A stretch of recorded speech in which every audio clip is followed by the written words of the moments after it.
All right. Okay. Good morning again.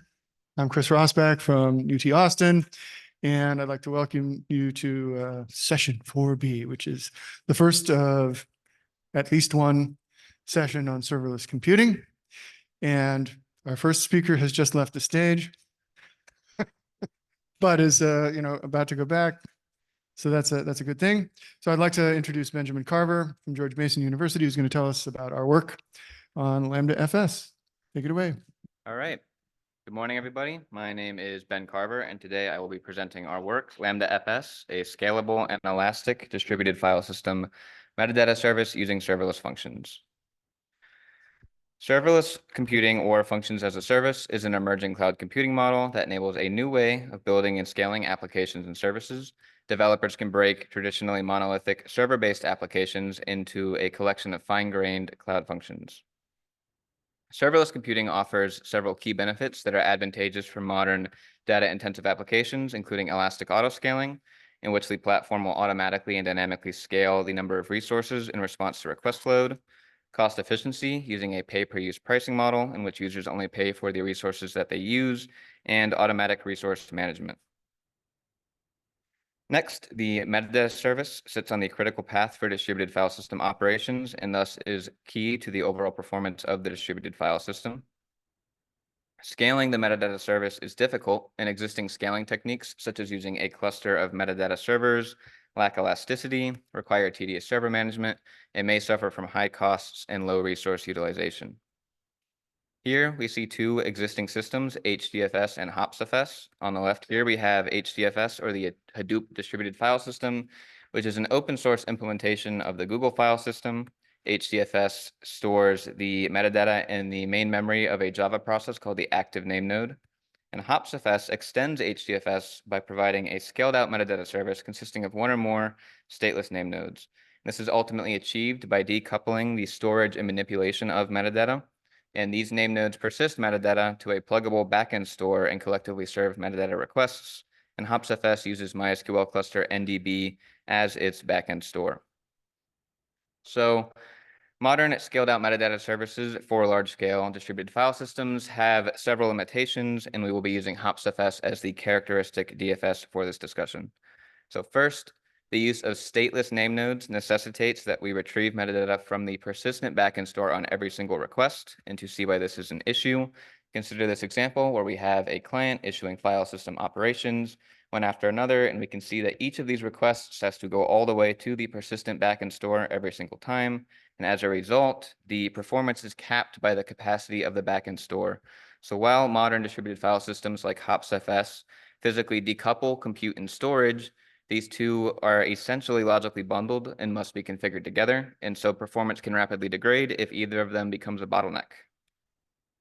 Next, HOPSFS and other modern metadata services lack elasticity, so the admin must configure a static deployment of resources.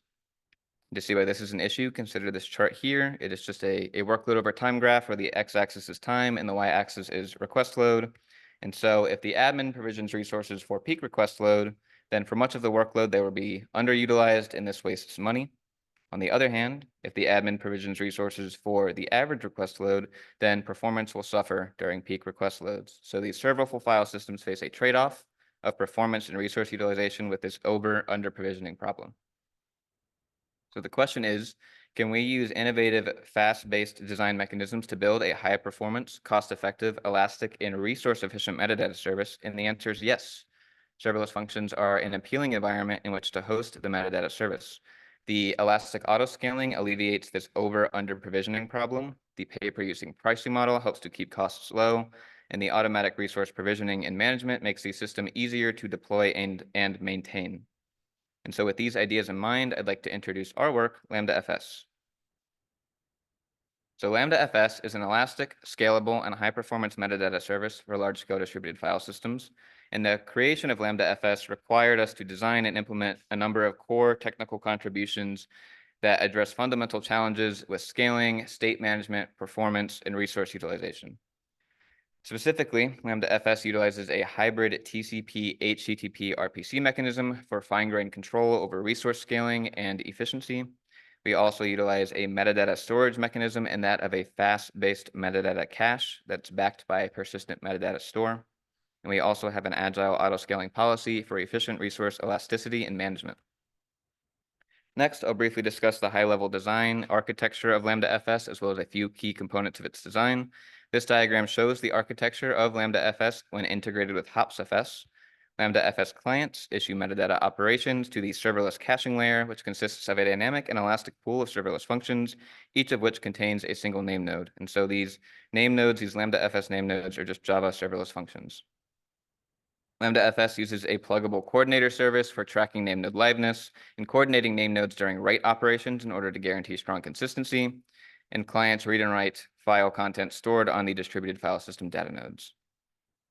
So Lambda FS uses Apache OpenWhisk as its serverless platform. In order to support elastic caching, the name nodes are organized into n individual function deployments. Each function deployment is essentially a serverless function registered with OpenWhisk under a unique name or identifier. These individual deployments can scale independently. They can scale out and in independently. We partition the namespace by consistently hashing on the parent directory in order to support fast list operations. And so, for example, if we look at this here, a client may issue a read request for a particular file, such as notes.pdf.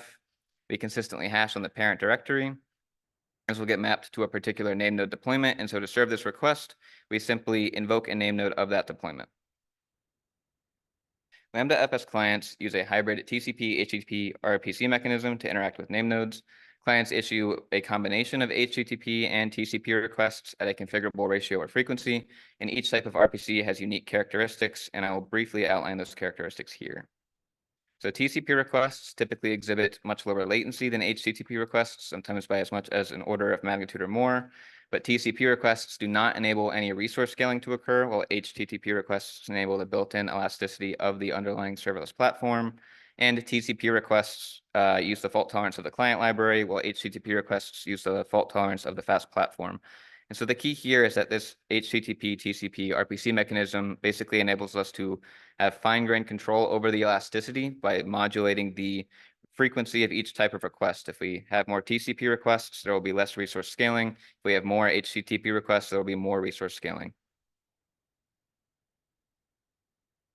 So in this brief example, when using this HTTP RPC mechanism, clients issue an HTTP request. This is routed through the FaaS platform and received by a serverless function. The function will process the request like usual and then establish a TCP connection back to the client, which will be used for most future operations due to the lower latency. Next, I'll discuss the second key mechanism in that metadata caching layer. So serverless name nodes will cache metadata in their main memory, and this will drastically decrease per operation latency as the metadata can be returned directly from RAM. This in turn improves overall system throughput, and it reduces the bottleneck of the persistent backing store. The metadata is stored within a trie or prefix tree data structure, and name nodes cache all metadata in a path to a terminal node, not just the terminal inode. And this basically enables us to avoid accessing the persistent metadata store on cache hits. So I'll walk through this quick example to show how Lambda FS name nodes serve metadata to clients. A client may issue a request for a particular file system, file like homework.pdf. Will consistently hash on the parent directory. This will get mapped to a particular name node. So that name node will receive the request. And if that name node has the metadata cached locally, then this is considered a cache hit. And the metadata can be returned directly to the client. In the future, the client may issue another request for a different file like notes.txt. Once again, we hash on the parent directory. This may get mapped to a different name node. That name node will receive the request. And in this case, we'll see that the name node does not have all of the metadata cached locally. So this is a cache miss. The metadata will be retrieved from the persistent metadata store. The name node will update its cache and then return the metadata back to the client. So to recap, Lambda FS is an elastic, scalable, and high-performance metadata service targeting large-scale distributed file systems. It has several key core technical contributions that address these fundamental challenges with using serverless computing in a stateful context. This includes the HTTP, TCP, RPC mechanism, and the FaaS-based metadata cache. Both of these mechanisms reduce per operation latency and improve system throughput. The RPC mechanism offers fine-grained control over the auto-scaling behavior, while the cache alleviates the bottleneck of the persistent backing store. So I'll now highlight some key results from our evaluation, and please refer to the paper for a more detailed presentation and discussion of these results.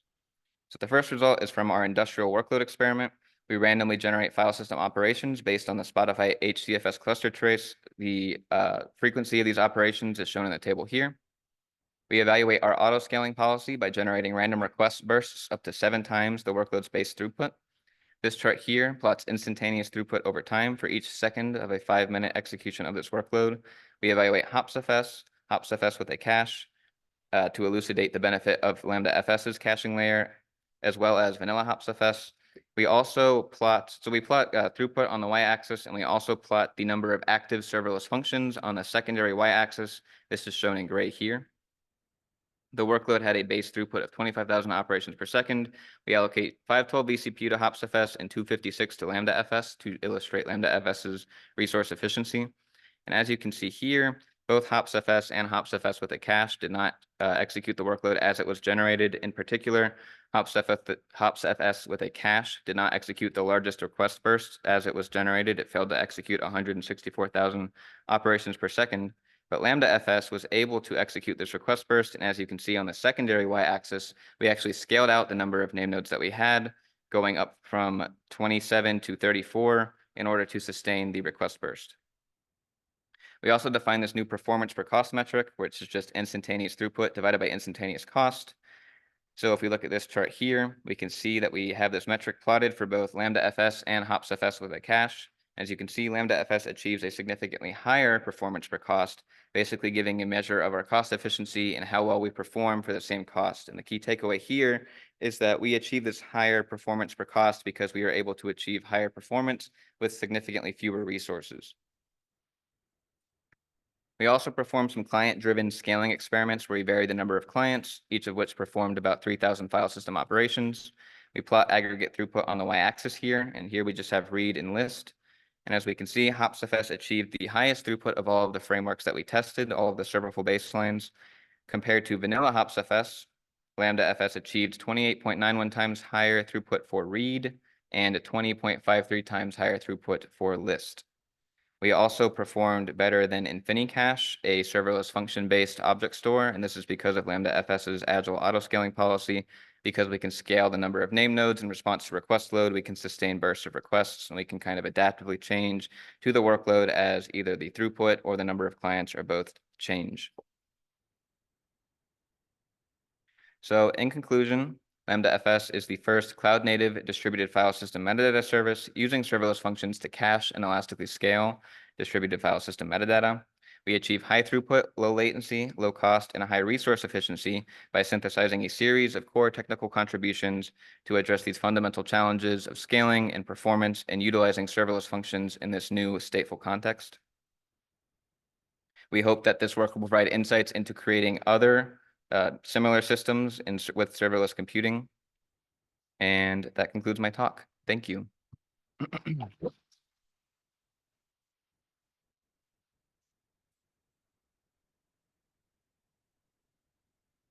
Questions?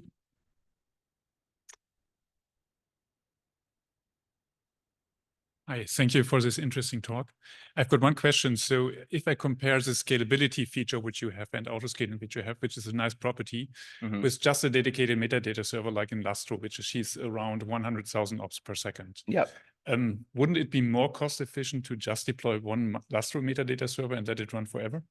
So the reason we're able to achieve the really good cost efficiency here is that at least with most serverless platforms, we can scale to 0.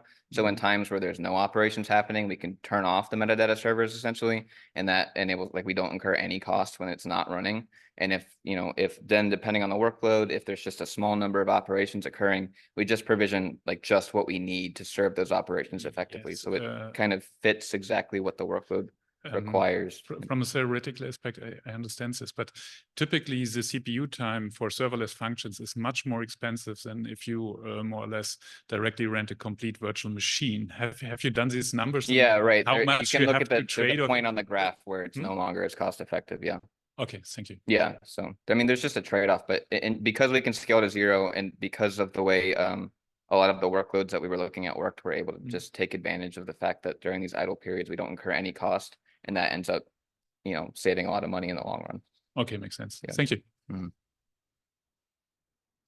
Hawan from Louisiana State. Thank you for the talk. Very interesting. So one question is like when you design the hybrid TCP HTTP protocol, have you considered using those like a UDP based protocol like a QUIC? Yes, like Lambda FS supports. There's a whole UDP protocol that I didn't cover in this talk or the paper due to space, but we do have a UDP based protocol that it achieved very similar performance and everything to the TCP protocol. It's not something that we focused on too much, but there is support for a UDP option. I see. And I'm not an expert on like MDS, but I wonder whether you leverage any like a hash function, to run with the serverless computing to accelerate maybe the location of the file. Yeah, we're just using a standard consistent hashing library for that. We didn't really explore different techniques for that. We just went with like a standard consistent hashing approach. Okay, sorry. One last question is like, okay. Yeah, you can find me after the talk. I'd be happy. Yeah, we can talk it offline. Yeah, Okay. Thank you. Thank you for the questions.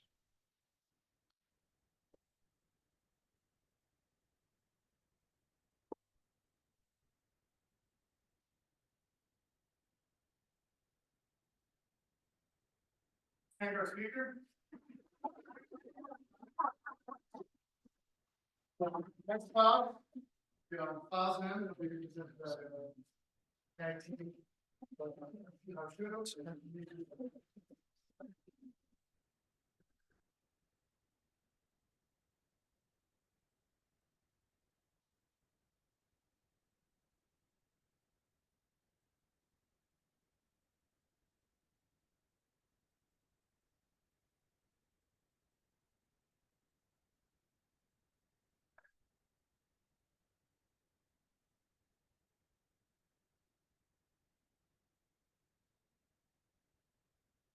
Morning, I'm Chuhao, and this is Yiyu. We're from Shanghai Jiao University.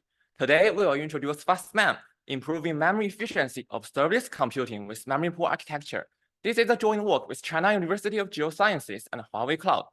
First, I will briefly discuss the trend of data center and introduce the serverless and memory pool architecture. Nowadays, serverless is becoming increasingly popular, which has led to more than 70% adoption in AWS.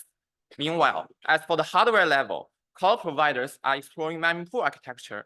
For example, Azure proposes Tong to deploy virtual machines with memory pool solution.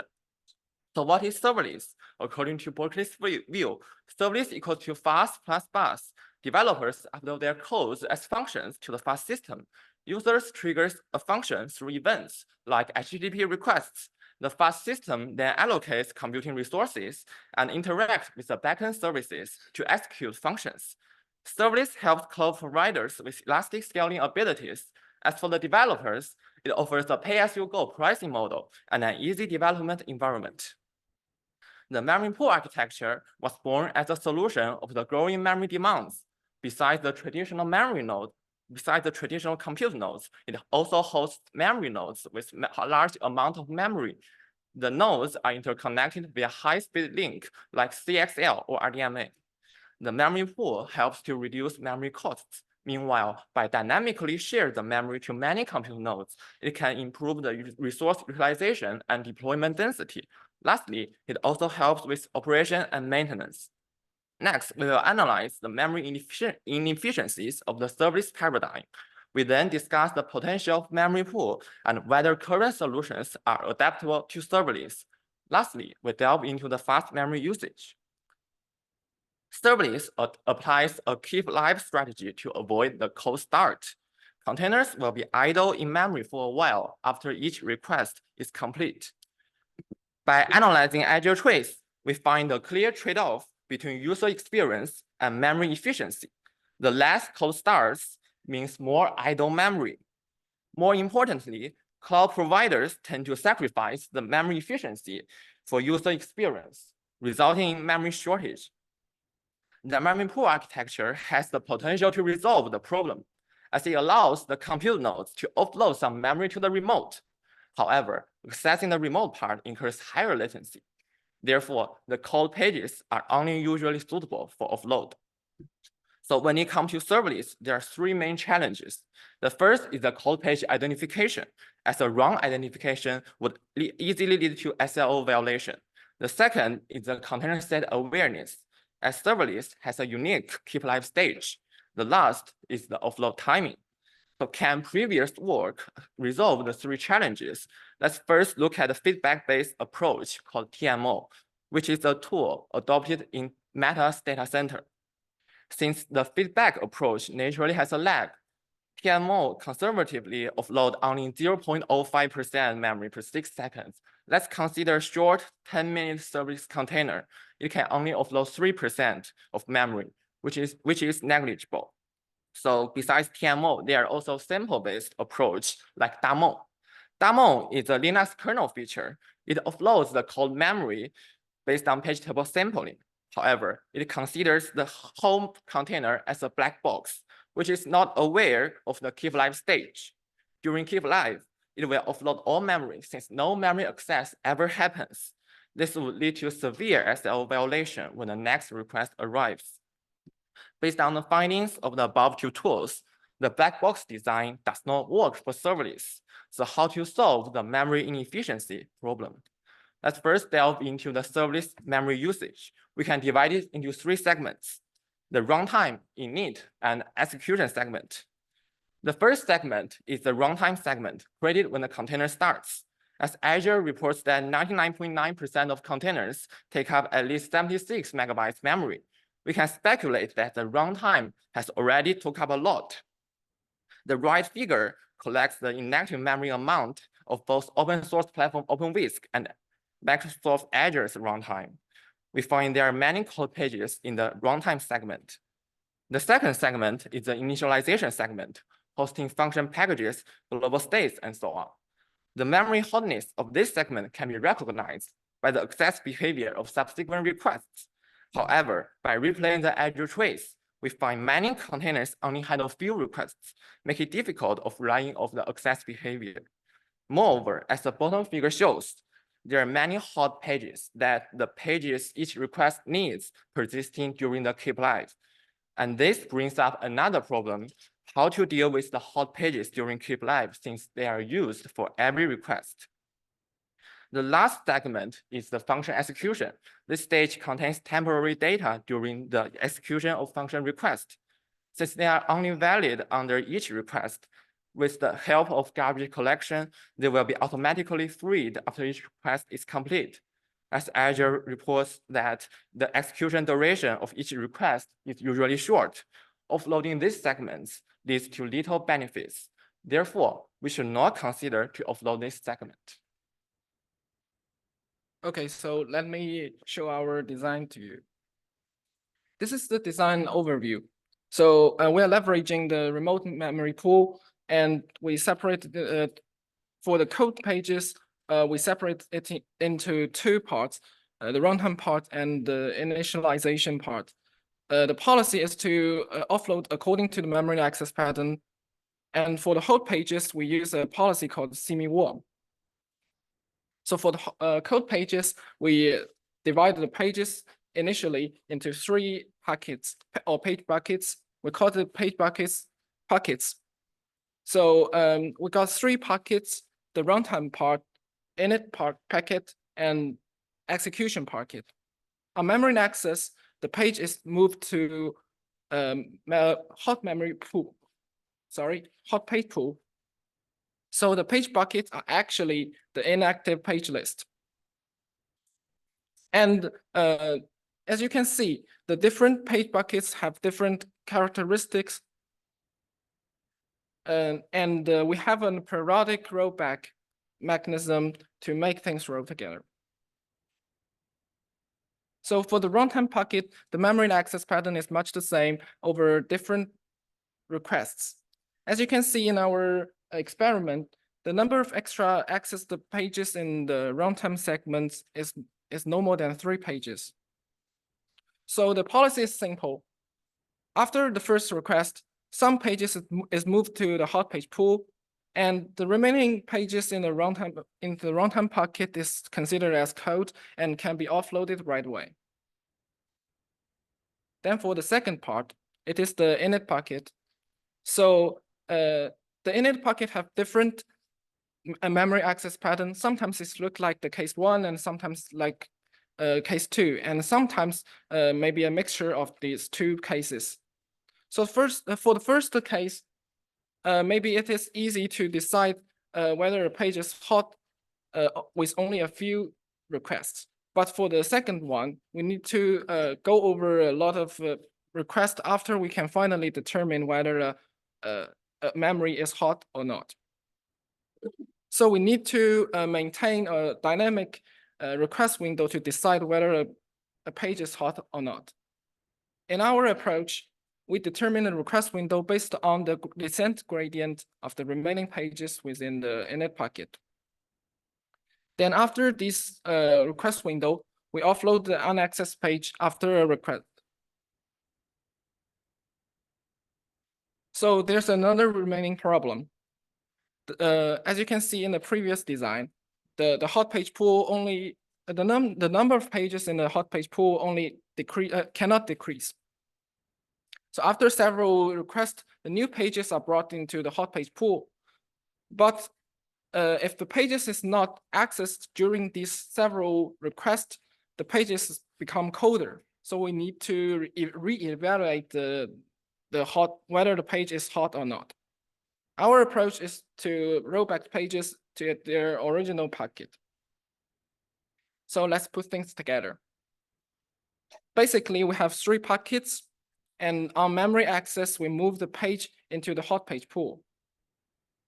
We have different policy according to the memory access pattern for different buckets.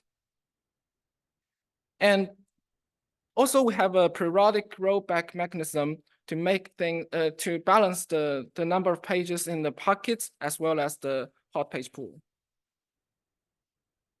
And for the hot pages, normally we never offload the pages in cloud condition, but serverless is a little bit different because of the keep alive mechanism. So as you can see in the picture below, after the request 2, actually all pages are not accessed afterwards. So the memory resource is wasted during the keep alive stage. Well, so we can offload some of the memory after a certain period of time. And our design is to guarantee the 95th percentile latency. So as you can see in the picture, we will wait for a certain period of time, which is decided by the reusing history of the container. Then we will gradually offload the pages, the hot pages, to make the memory resource for other containers. So in conclusion, we offload the code pages in different memory segments separately, and we also offload the hot pages in the keep alive containers. Then let me show the experiment and the evaluation result. So our experiment setup is we link the memory memory pool with the 56 gigabytes per second infinite band and offload through the RDMA swap. We have 8 common benchmark in serverless and 3 real-world applications. Our request pattern is based on the Microsoft Azure trace. So as for the local memory usage, we have a maximum 71% reduction in the local memory usage. Also, we have a maximum 2.1 times increase in terms of the deployment density. So you can refer to our paper for more details. FaaSMem is an open sourced on GitHub. Thank you. Any questions?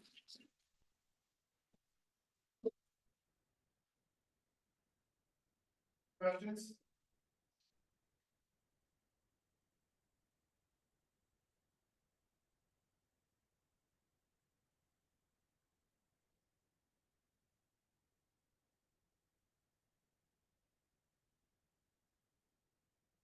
Michael Giardino, Huawei.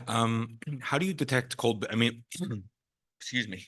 How do you detect whether a page is hot or cold? What's the mechanism for identifying them? We can determine a page is hot or accessed by the PTE, the page table entry. So you like do set the access bit or whatever, and then you scan all pages and then. Yes, exactly. Okay. Thanks. And this will not affect the CPU because the request info is really long. Thank you.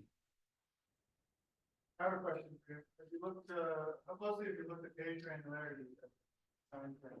Yes. It seems 4K versus 2 megabyte pages to have a significant impact on the performance envelope. How deeply have you looked? What kind of a performance overload? No, I just said impact on performance. So you're talking about managing hot and cold pages.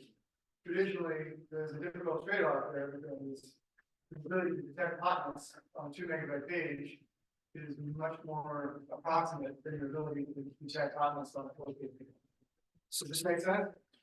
Yes, the big pages will have a So are you using huge pages? Do you have no, we turn it off.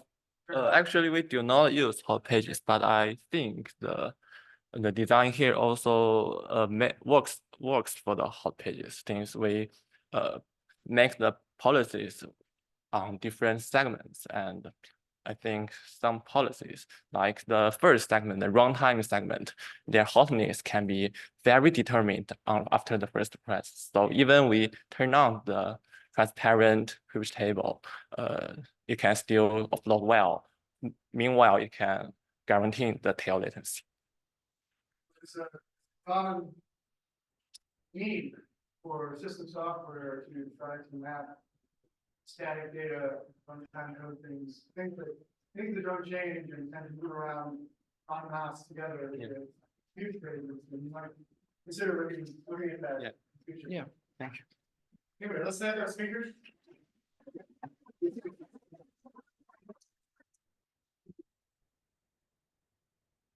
And our next speaker is Rohan Dalsroy from Northeastern University, who's going to talk about code crunch. I think Rohan is currently creating leader for a number of leaders in this session. Happens to be opportunity for the come out of non-living.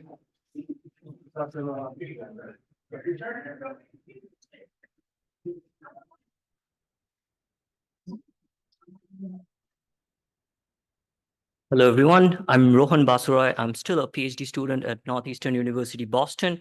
And during my PhD, I have made my advisor really upset by skyrocketing cloud computing costs in experiments, a lot of which actually failed. So today's work is on managing cloud computing cost in the context of serverless computing with code crunch, which is about improving serverless performance via function compression and cost-aware warm-up location optimization. This is a joint work between Northeastern University, Rice University, and Nutanix. So as a lot of us are already aware of, serverless computing suffers from this problem of cold start of serverless functions. And to mitigate this problem, service providers actually keep these functions alive in memory. Now, keeping alive functions in memory actually means that you are consuming some resources and which could have been actually used by the cloud providers for some other services. So this translates to a cost that is incurred by the cloud provider, which we call the keep alive cost. So it's in the best interest of the cloud provider to minimize this keep alive cost. So the question over here is that how can we improve the service time of serverless functions by keeping alive more number of functions within fixed amount of keep alive cost budget or fixed amount of memory resources? As it turns out, there's one opportunity is that we can perform in-memory compression of functions. So when you perform compression of functions in memory, that means within a fixed amount of memory resources, you will have more number of functions warmed up. That is, you will have more number of warm starts. For example, in this slide, we see the figure on the left. We compress functions during 3 specific periods of time in which they have very high invocation load. And just by compressing functions in these 3 specific periods of time, we notice that we can improve the percentage of warm start significantly. At least in this case, we can improve the percentage of warm start by more than 10%. However, keep in mind that compression is a double-edged sword. What that specifically means is that once you actually compress a function, in the next, when it will actually be invoked, you have to decompress the function. So decompression falls in the critical path of operation, and it will actually increase the service time of functions. So it's very important and it's very key to understand which functions are compression friendly and accordingly compress them so that the decompression time is actually lower than the cold start overhead. Then only it makes sense for us to actually compress the functions. And as it turns out, we studied several workloads from serverless benchmark suites like serverless bench and SEBS, and we found that this is true for a lot of functions. So approximately for 60% of the functions for these benchmark suites, we found that they are compression friendly, and indeed the decompression time is lesser than the cold start time. There is another opportunity. So recently, serverless providers like AWS allow you to execute your functions in different kinds of architectures like ARM or x86 architecture. And typically, the ARM-based platforms have lower amount of cost, which translates to lesser amount of keep-alive cost. But the problem over here is that not all kinds of functions are actually good for execution in terms of execution time of the applications in an ARM-based platform.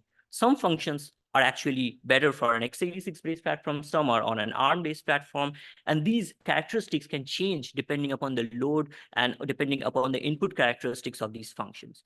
So this brings in a combined trade-off of performance and keep alive cost optimization and opens up an opportunity for optimization.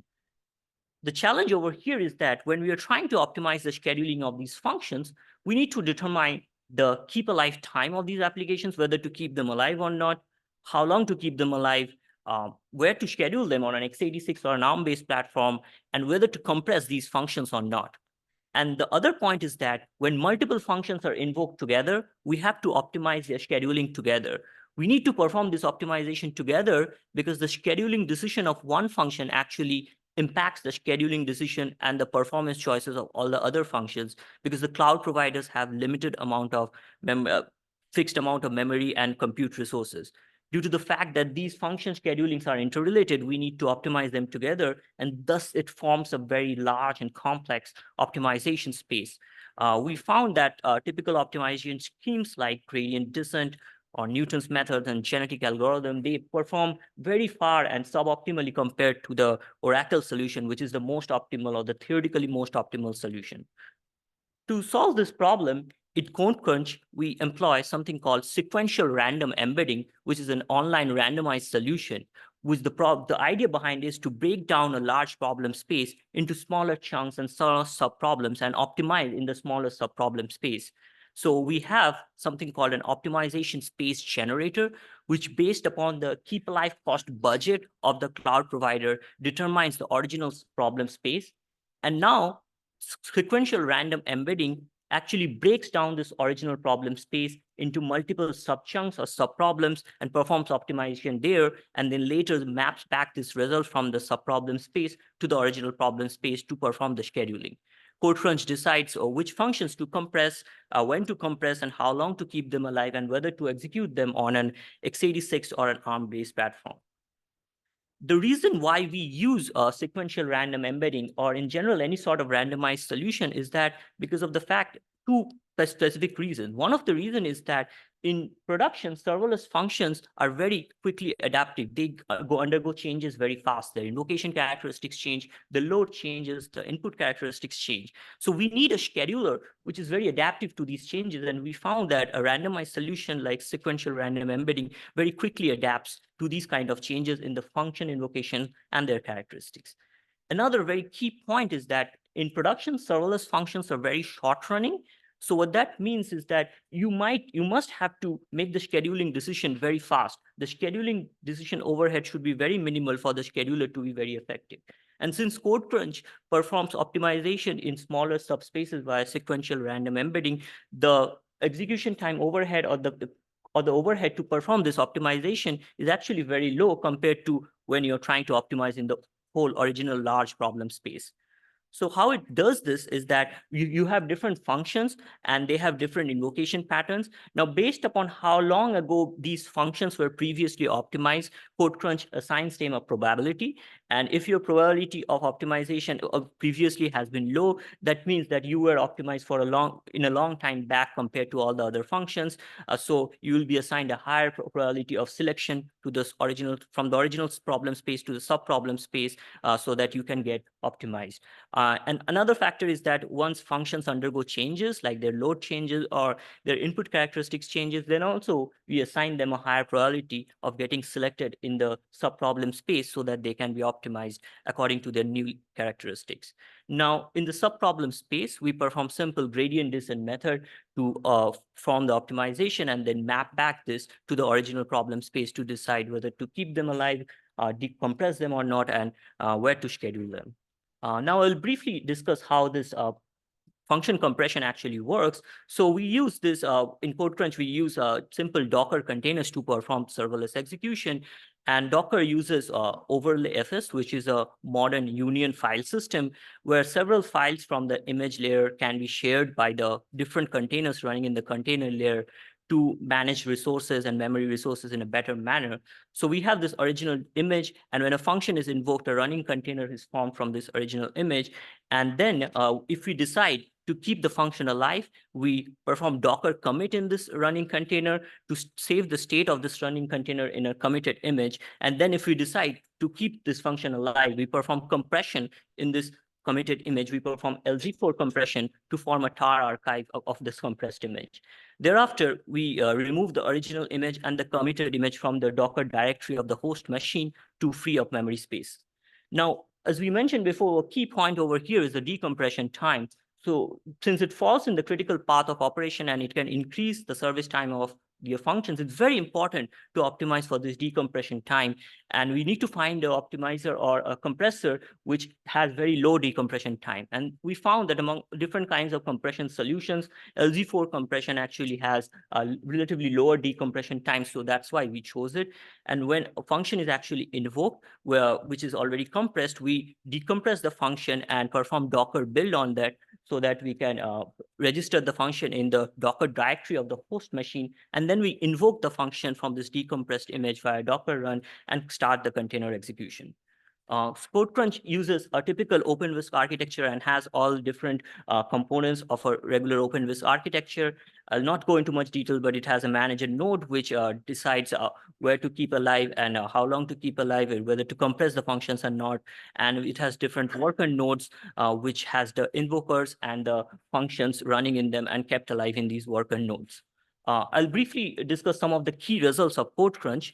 So we evaluated this technique with open source serverless invocation trace from Microsoft Azure Cloud, following different benchmarks from serverless bench and SEBS benchmark suits. And we compare our solution with several state-of-the-art solutions like serverless in the wild, which we abbreviate here as SITW, FastCache, Icebreaker, and also the Oracle solution, which is the theoretically most optimal solution. And we see that with this kind of function compression and scheduling via sequential random embedding, CodeCrunch is actually much closer to the Oracle solution compared to all the other competing solutions. And this is also true for different functions invoked over the period of time, as we see in the CDF figure, that CodeCrunch is within 6% of the Oracle solution in terms of the service time of these applications. Another important thing is that CodeCrunch can also be augmented with existing schedulers like serverless in the wild, FastCache, and Icebreakers. We can basically use the function invocation prediction mechanisms of these schedulers along with CodeCrunch's function compression and deciding where to execute these functions to augment these schedulers and existing frameworks to improve their service time. And we see considerable improvement of the service time also. Like we were mentioning before, another key important feature of serverless is how adaptive your scheduler is to different changes in function invocation characteristics. So because of the fact that in sequential random embedding, we assign probability of getting optimized based on how long back you are optimized. So if your function changes and input changes, you get a higher probability of optimization. So that's why we see that in CodeCrunch, we can very well adapt to these changes.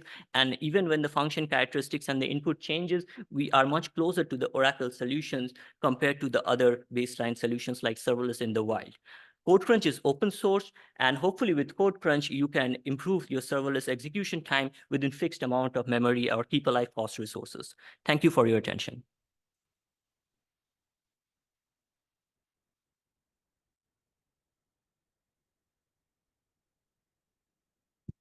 Joseph Torellas from Illinois. So in this scheduling that you do with one round and then the next round, how do you take into account the service level, the SLO and the tail latency of this thing? Do you end up with violations? Right. So that's a very important point. So we try to, so the optimization of this scheduling is to try to minimize the service time, which directly relates to the service level agreement. The optimization is not constrained on this SLA, but we do our best in the optimization itself. The objective of the optimization is to actually reduce the service time of these functions. So that takes into account the service level agreement in terms of execution time of these applications. So it's a constraint, right? It's a constraint on the optimization. Exactly. Yes. Okay. Hi, Rohan. It's a very impressive work. And I just have one question. So for the decompression process, does it make sense to kind of do some prefetching or pre-warming some of the potential, images before you actually run the sequential embedding process so that it can somehow accelerate a little bit? Right. That's very important point. You are absolutely right. So if you have some sort of files which are used by multiple functions, you can prefetch it in the decompression process so that you can decompress faster. In fact, we actually do some of that, like the commonly used libraries. We prefetch them when we are trying to when we anticipate that library will be used in the future. Yeah, and also probably not only including prefetching, and also probably decomposing those stuff so that you can pick all those already decompressed fragments and kind of make a fast startup. Right, that absolutely makes sense. We did not do that sort of prefetching in this work, but that definitely makes sense. Yeah, thank you. Mm-hmm. Hello, thank you for the great talk. This is Ayan from EPFL. So do you have any insight as to which category of functions would prefer to be executed on x86 versus ARM? Right. We generally saw for ARM execution functions which have a lot of vector processing. They are very efficient, and then functions which are event-driven functions, performing small operations. They are efficient in the ARM-based execution compared to the x86. But that also changes with the kind of input you give to the functions. So, but in general, that's what we observed. Okay, thank you. Hi, Cheng from UVA. So have you considered this scenario where, in real world production serverless workloads, lots of functions are highly concurrent, right? So let's say one function has a concurrency of 100 or 200, each one of these single instance of this concurrency has different input size, right? So how would Code Crunch kind of adapt to this kind of scenario? Right, that's very important point. These functions does have a different level of concurrency, and then different functions within the same concurrency can be invoked with different inputs. So we consider these inputs separately. So so if we have a function with different kinds of input characteristics, we consider them separately as different functions, and then try so that we can predict whether they will be invoked or not via this sequential embedding. Okay, thank you.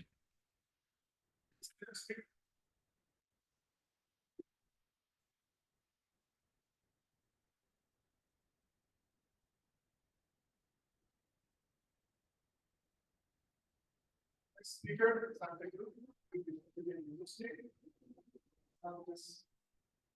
So where's the HDMI? Yeah. Some animations. Maybe. Repair. They were telling us about rainbow cake.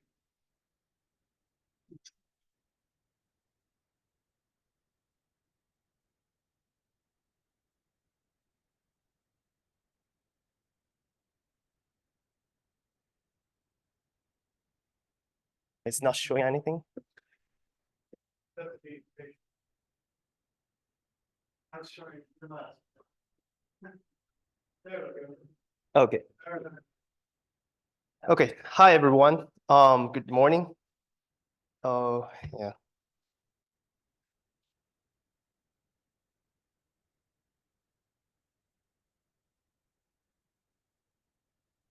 Maybe use that.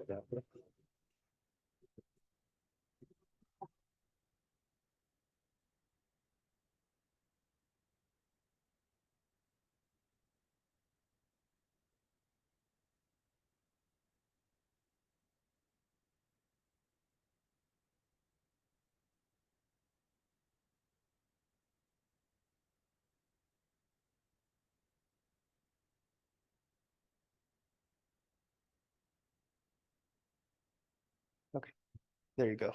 Okay, yeah. Oh, it's repeating stuff again. Like,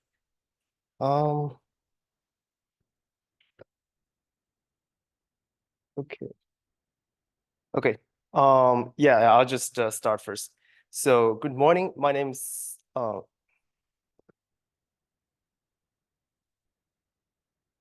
yeah, it's probably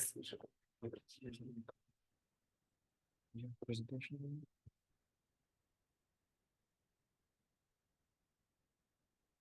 So how do I make like airdrop to you?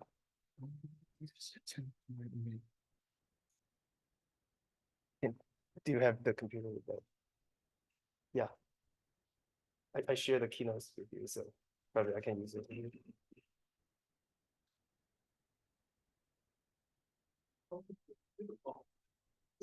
Yeah. HDMI issue? No, everyone.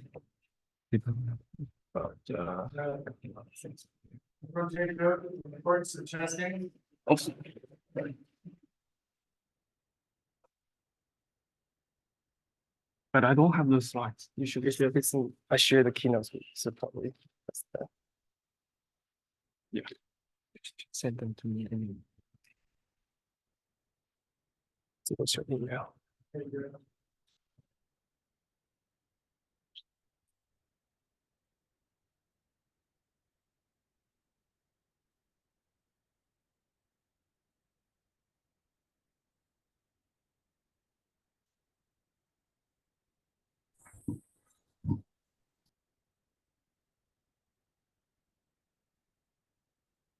Sorry, just 1 second.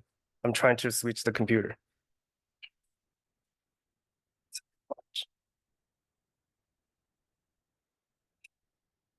Yeah, go ahead.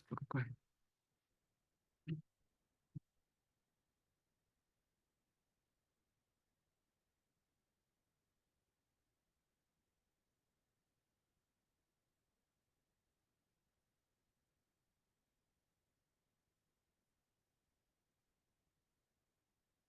Yes. It'll take some time. You do the airdrop. Airdrop to me. Yeah, I got it. Okay. It's not you.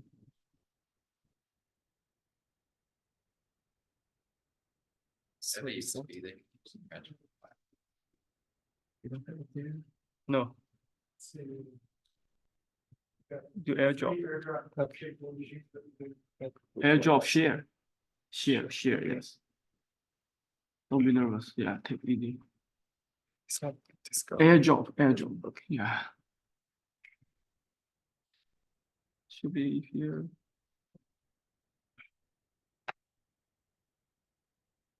Did you receive the slides? Okay. Is it fine? Yes, it's a keynote. Which one? This one can go back. This one. It's open. Yeah, this is not a Mac. This is not a Mac OS. This is Mac OS. It's a keynote download. I'll decompress that. Could be ordered in the box. Yeah. You got it? We should switch to other talk. Yeah, probably switch to other talk. Yeah. All right, is Jingyuan here? Our last speaker from today. Remote talk. Oh, it's recorded, that's. Okay. We're going to. Look at dynamically the order here. So the piece is solid. And our next speaker will be this laptop. Hopefully. This laptop is playing as a recording of the talk from the island.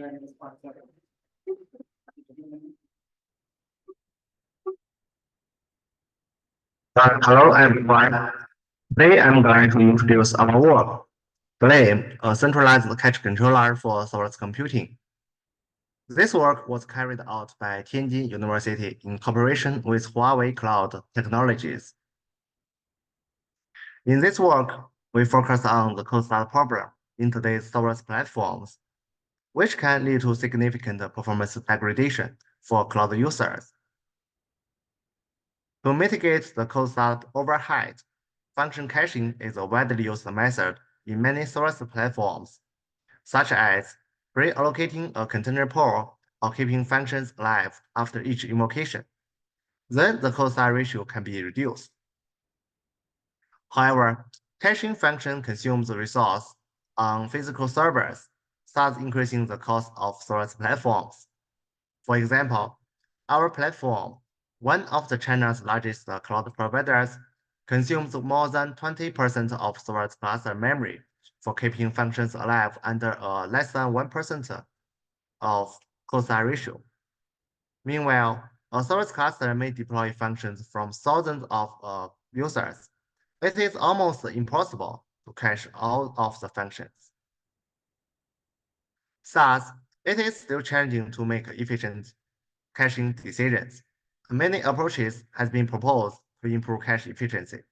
For example, storage platforms commonly launch a local controller in each workload, which creates and destroys the cache instance using time-to-live based keep alive policies or priority based caching policies.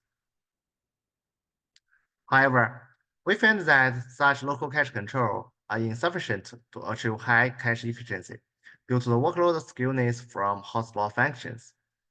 Making cache decisions based on only a local view of workload distribution can easily result in internode cache contention or internode cache redundancy.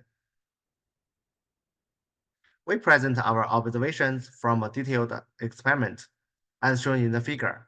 50% of invocations from hotspot functions are dispatched to server 8, and the cold start ratio in server 8 is about 100 times higher than the other servers. Distributing workload on multiple servers evenly can help to eliminate the performance bottleneck on local server. However, this may violate the locality and reduce cache gate ratio, causing 3 times more cache resource usage. We also find that local cache control can also lead to large scale of cache redundancy in storage clusters. For example, as shown in the figure, the top 20 hotspot functions contribute nearly 95% of invocations, but takes only 20% of memory usage over the total 385 functions. It also means that more than 75% of the resources are consumed by caching functions that are seldom invoked. So in summary, our main contribution is the observation of low cache efficiency problems from local cache control, which motivates us to rethink the function cache management from a centralized cache controller design. In the following, we will present the details of the FaaSMem system. The key idea of FaaSMem is that it caches functions from a global view of function and cluster schedules, thus to achieve both the optimized cache gate ratio and the resource efficiency. The centralized cache control design has several challenges, and it can be summarized as the 3W questions: which and where the function should be cached, and when the cached function instances should be released.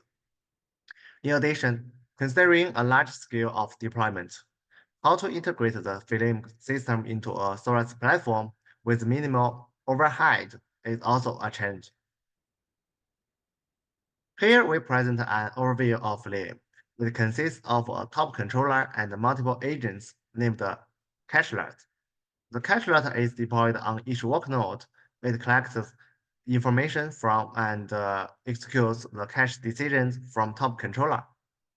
FaaSMem answers the 3W questions mainly from 3 modules: a global hotspot function detection mechanism, a load-balanced cache scheduling, and a hybrid cache location policy. For the W1 question, FaaSMem introduced a concept of hot score for each function, which is used to describe the function popularity. It uses a function invocation counter to record the function's activity and selects the dominant hotspot functions in a sliding time window. For the W2 questions, FaaSMem also introduced a concept of hot score for each server to define its scaling priority, which is calculated by its available cache resources and workload pressure from hotspot functions. The scaling algorithm mainly has three steps. Before launching a function instance, it firstly filters the server with enough cache resources. Then the server's hot score is calculated based on the hotspot functions aggregated on it.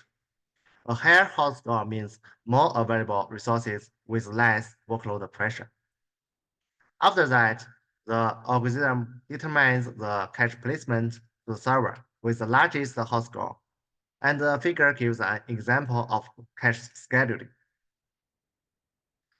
For the W3 problem, FaaSMem uses a hybrid caching policy to manage the cache allocation in each server. Hotspot functions are cached in the protected memory space for achieving better performance, while the non-hotspot functions are cached in the temporary memory space using a best effort way, so to maximize the cache benefit from per gigabits of memory. We implement FaaSMem on OpenFaaS, which contains about 4,000 lines of Golang. We also use a simulator for a large scale of evaluation. We use real-world applications from Serverless Bench and Function Bench under Azure production traces to evaluate FaaSMem's cache efficiency. We compare it with 4 different existing works, including the TTL-based keep live policy, fetch cache, CHRU, and Icebreaker. Then we focus on 3 metrics, namely code-star ratio, function latency, and overall memory usage, caching and executing function requests. For the overall performance, we would like to know how FaaSMem performs compared to the baselines. We evaluate it under different workload traces. The experimental result shows that FaaSMem can reduce the cache resource usage by 26% to 54% on average, and improve the code-star ratio by more than 7 times in serverless cluster. We also show the resource allocation cover with workload change in FaaSMem. Different from fast cache, which quickly use up the server memory to cache functions as soon as possible. FaaSMem's hybrid resource allocation strategy mainly focuses on the hotspot functions, which consumes less cache resources and can dynamically adjust it with workload changes. To help understand why FaaSMem can save cache resource costs, we further present a breakdown of cache usage of FaaSMem, fast cache, and Icebreaker, where the axis presents the different functions sorted in descending order by their invocation count, and the y-axis shows the overall memory usage of each function. From the figure, we can see that FaaSMem can significantly reduce the cache usage and redundancy between different functions, while Icebreaker's memory usage is similar to FaaSMem, but its cost-first caching policy results in a higher code-star latency. When compared with fast cache, FaaSMem can avoid much internode cache contentions and reduce the request drop ratio by more than 1.7 times. We also evaluate FaaSMem's sensitivity and scalability from the simulator. And the experimental result shows that FaaSMem can still achieve better performance when changing cluster size or server memory capacity. Meanwhile, FaaSMem's 2-layer design makes it generate a negligible overhead in system resource usage and decision latency. And for example, reading the metadata of 3,085 functions takes less than 5 milliseconds. And at the same time, we also explore several partition-based methods to help reduce the system overhead when FaaSMem is deployed in a high concurrency scenarios, and find that the 3-partition policy is enough to achieve a better efficiency. For summary, In this paper, we propose the FaaSMem. It aims to improve the cache efficiency in serverless computing, about the cold-start problem. It addresses the hotspot contention and the cache redundancy from a centralized cache controller design. FaaSMem is already used in our production system and can bring significant financial benefits for providers. Any questions, please contact us via the email. Thank you.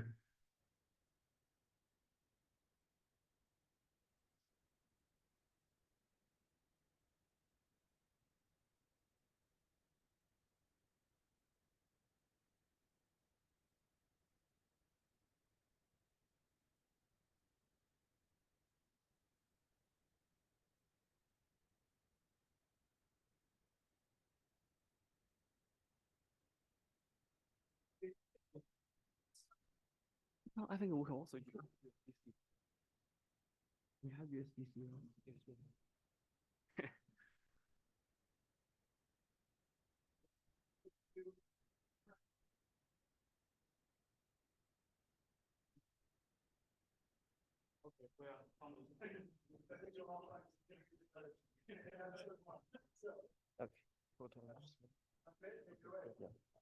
Okay, sorry for the previous confusion. So my name is Haifeng. I'm from Louisiana State University, and I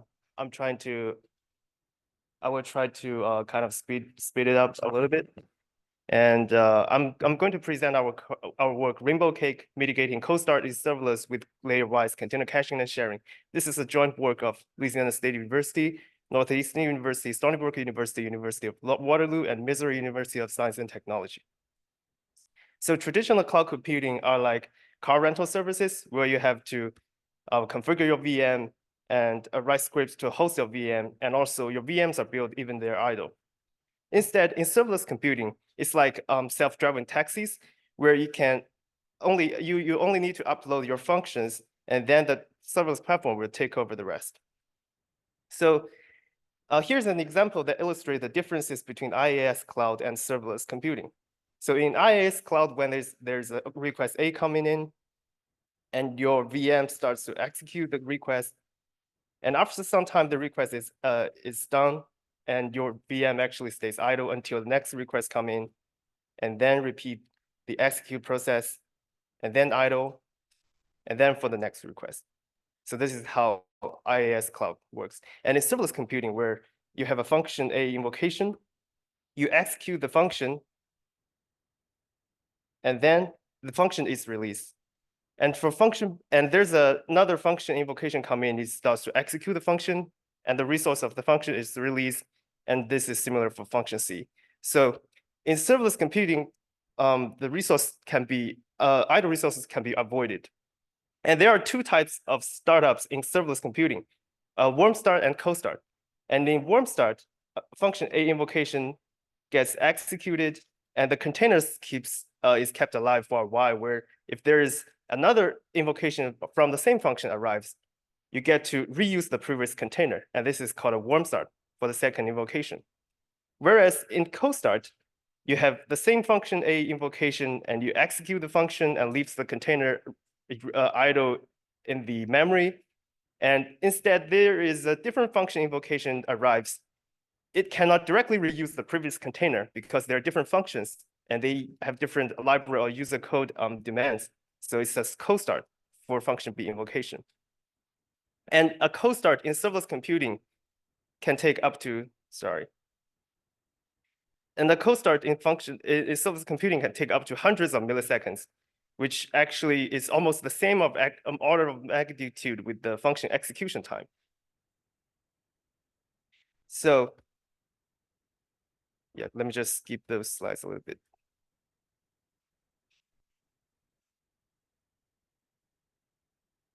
Okay, so why is cold start so hard to handle? There are three characteristics. The first one is highly volatile. 50% of the function invocations have varying invocation patterns. And the second is the bursty workloads, where the workload of functions arrives 85% of them once per hour, and 81% of them is once per minute. And the second point is they're hard to predict because 80% of the functions, they frequently experience cold startups. And these observations are summarized from Azure Functions. And there are many techniques proposed to mitigate cold starts, among which there are new container techniques and container caching and checkpointing and full caching and also partial container caching. And there is also memory optimization and container sharing. But for container caching and container sharing, they both cannot provide optimal function like cold start mitigation with minimal memory waste. For example, in container caching, you have the same function invocation A arrives, where you get it executed. And then the container is keep alive for a while, where there's a different function that comes up. Is pretty similar with the previous cold start case we saw. And it cannot reuse the previous container. And also a different function has its invocation, and it still cannot reuse the previous two containers. And in container sharing techniques, this gets a little bit alleviated because the container sharing usually packages multiple different libraries for different functions and into a giant container image. So when this container gets kept alive, if there's another function that kind of finds there's available libraries in the previous container, then it is actually a warm start for the different function.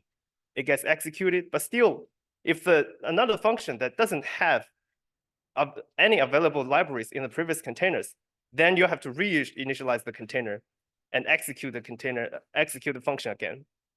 So the limitation of the two kind of techniques is that partial container caching can provide low memory waste during a warm start, but it also incurs insufficient startup latency reduction.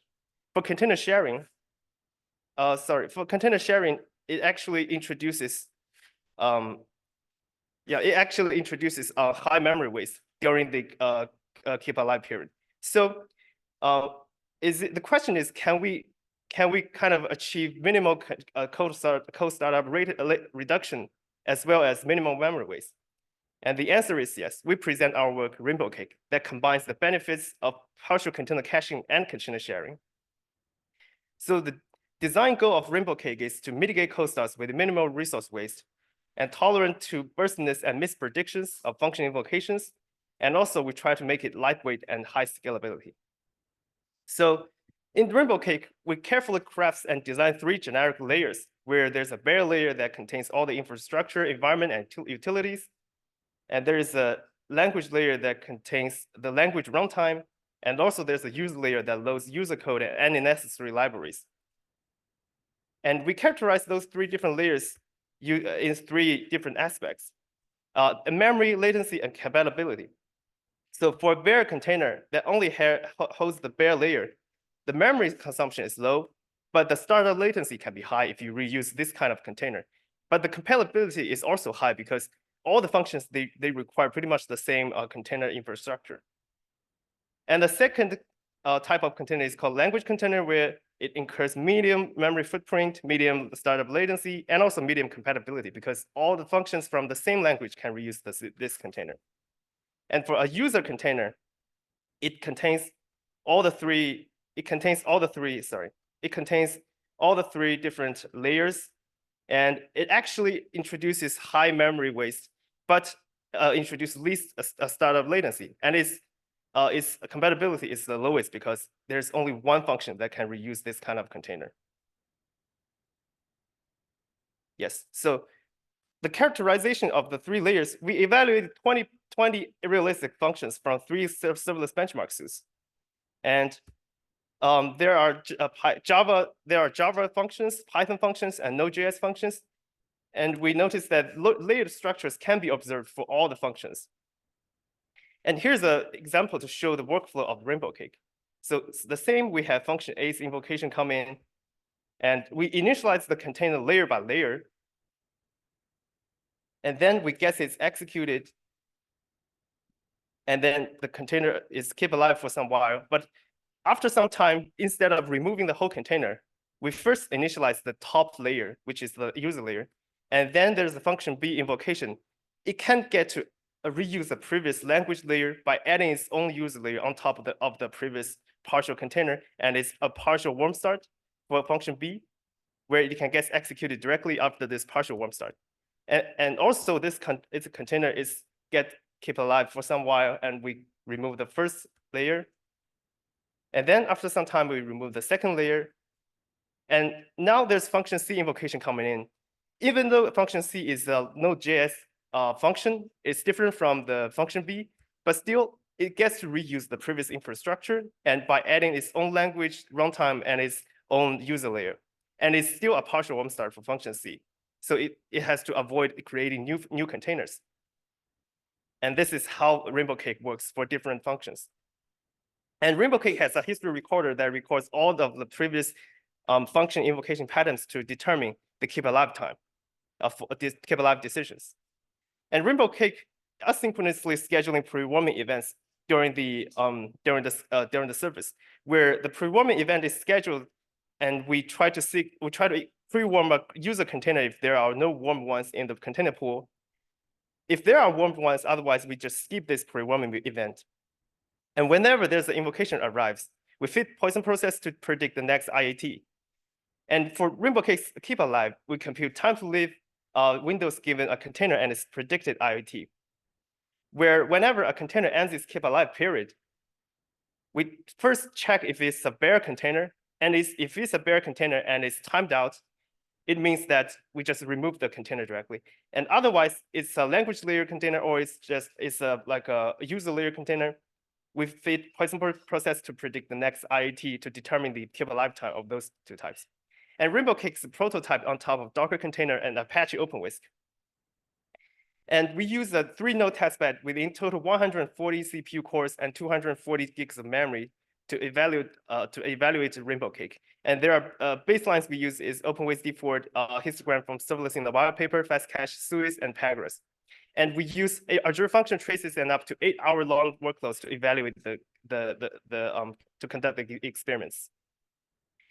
And for end-to-end latency, Rainbow Cake achieves similar or better function and invocation latency than other baselines, where the upper figure shows the function startup latency and also the end-to-end function latency, and the bottom figure shows the end-to-end latency for each invocation, where 1 point is an invocation on the figure. And also for the memory footprint, Rainbow Cake is able to significantly reduce memory waste compared to other baselines. And in conclusion, Rainbow Cake combines container sharing and container caching techniques, and it enables layer-wise pre-warming and keep alive decisions, and it mitigates cold start with minimal memory waste.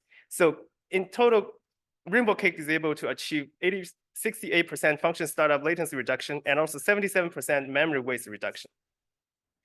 Feel free to visit our GitHub repo and also contact us if you have any questions.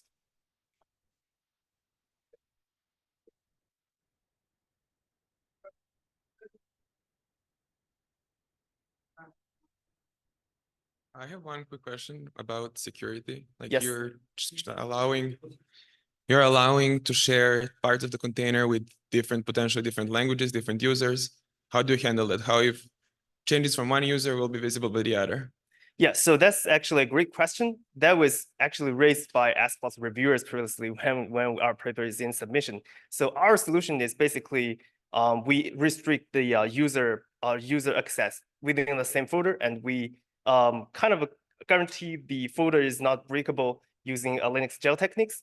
And also we try to eliminate and delete and kill all the background processes found by user level, like code and library when we are peeling off the user layer, so that we guarantee the language level container and bare level container, they're clean enough for reuse among different functions. Does that make sense to you? Yeah, I mean, we can talk later, but thank you. Just a quick question. Yes. How do you identify the layers? Are they given by the user when they upload the function initially, or are they like dynamically identified during runtime? Yeah, actually, those 3 layers are very classic and typical among all the current containerization techniques, like the Firecracker from AWS and gvisor from Google Cloud Functions. They all exhibit the same 3 layered structures. So we essentially, given the containerization, we can directly place 2 barriers between the 3 layers. It's pretty easy to identify. Cool. Thank you. Thank you.